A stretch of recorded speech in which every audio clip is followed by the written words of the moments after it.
பாத்துக்குவார். எனக்கு எப்படி தெரியுமா? ஆல்ரெடி அவர் டீமை போட்டார். ஒரு மருத்துவ உதவியா தனி டீம் வச்சிருக்காரு.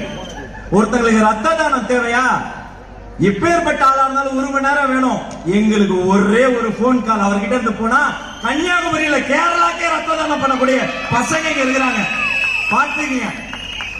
வெறும் அரசியலுக்காக வரல, அதிகாரத்துக்காக வரல, எம்எல்ஏ பதவிக்காக வரல. ஐயோ என் தெய்வம் எம்எல்ஏ பதவியை தூக்கி போட்டு வந்த மனுஷமா உங்களுக்காக வந்தாருமா. நான் கேட்டிருக்கேன், எத்தனையோ நான் விடிய விடிய வேலை செய்வது கேட்டிருக்கேன். ஏன்னா எம்எல்ஏ பதவி ஏன்னா தூக்கி போட்டு அங்க இருந்துட்டே இருக்கலாமே. சிரிச்சுக்கிட்டே சொல்லுவாருமா மனுஷன். என்னப்பா பெரிய எம்எல்ஏ பதவி, 5 வருஷம் தளபதியின் பக்தன், அது ஆயுள் முழுசும் கடைசி வரைக்கும் கூட இருக்க மாட்டேன். நான் அரசியலா பேசலாமா? நான் கேட்கறது ஒரே ஒரு வாய்ப்பு. அந்த குழந்தைகளா இருக்கு பாருங்க, அந்த குழந்தைய பார்த்தா குழந்தைய மாறிடுவார். பெண்களை பார்த்தா அவர்கிட்ட கத்துக்கிட்டது நானு. எந்த பெண்ணை பார்த்தாலும் வாங்க சிஸ்டர் நல்லா இருக்கீங்களான்னு 2வது வார்த்தையிலேயே சகோதரனாக மாற்றக்கூடிய மாயாஜலக்காரர்.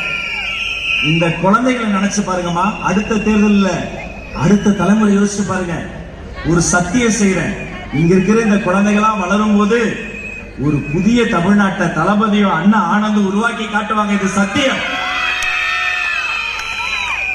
இதை தாங்க முடியாம என்ன பண்றாங்க சில பேரு, நவீன கோமாளிகள் பேப்பர்லங்க துண்டு பிரசுரத்துல 8000 எழுதி கொடுத்து ஏமாத்தலாம். டே நோய்களை பைத்தியக்காரனாவே நினைச்சிட்டு இருக்காங்க. கொண்டு போனா என்ன சொல்லுவாங்க, பிம்பிலிக்கு பிலாப்பி நாங்க அப்படி சொல்ல.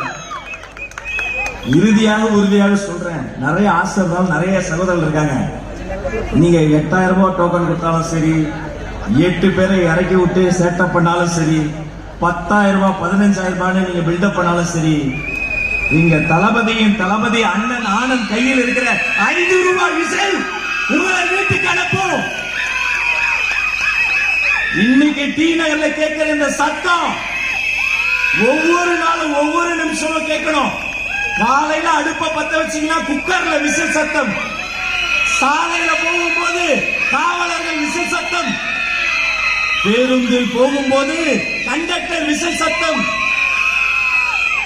வேலை முடிஞ்சு வீட்டுக்கு வந்தீங்கன்னா நீ நிம்மதியா தூங்கிடலாம், எதிர்கட்சி இருந்து தூங்கிடலாம் நினைச்சுனா உங்க வீட்டுல இருக்க குட்டி பையன் எழுப்பி சொல்லுவான், அப்பா ஓம் சக்தி பராசக்தி திமுக ஒரு தீய சக்தி. அடுத்த தலைமுறை கையிலும் விசில் சத்தம். ஒரே ஒரு சந்தேகம், எலெக்ஷன் அன்னைக்கு வருவாங்களா, வெயில் அதிகமா இருக்கும், பிரச்சனை வரும். எங்க பொதுச் செயலாளர் கிட்ட உங்க சார்பா ஒரு வாக்குறுதி கொடுக்கிறேன், அண்ணன் ஏப்ரல் 23 எல்லாம் ஓட்டு கேட்கிறோம்.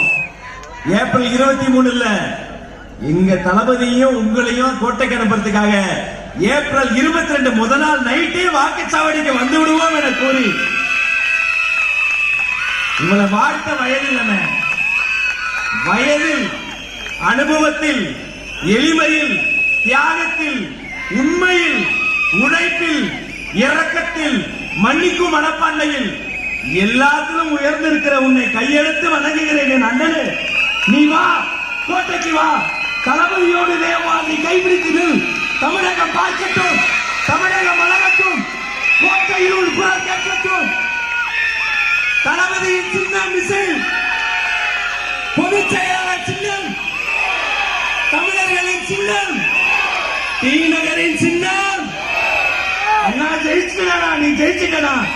தர்மத்தாய் தவப்புதலும் கூடனா, நீ ஜெயிச்சுக்கடா. 5 நாளுமா தயவு செஞ்சமா எல்லாரும் கையெடுத்து கும்பிடுறோமா. இந்த 5 நாள் தெளிவா இருங்கம்மா. நான் சொன்னது போல உங்க கையில இருக்கிற குழந்தை அது வளர்வதை போல டி நகரை வளர்த்து கொடுப்பாருமா. 916 கோல்டுமா, சொத்த தங்கம்மா, தங்க தேருமா. ஒரு வாய்ப்பு தாங்கய்யா, ஒரு வாய்ப்பு தாங்கம்மா. வெற்றி தலைவர் தங்க தளபதி பொதுச் செயலாளர் இருவரையும் கோட்டைக்கு அனுப்பும் வரை, கடைசி சொட்டு ரத்தமும் கடைசி மூச்சு இருக்கும் வரை நாங்கள் ஓய போவதில்லை. வெற்றி உச்சி, வெற்றி நிச்சயம், வெற்றி நிச்சயம்.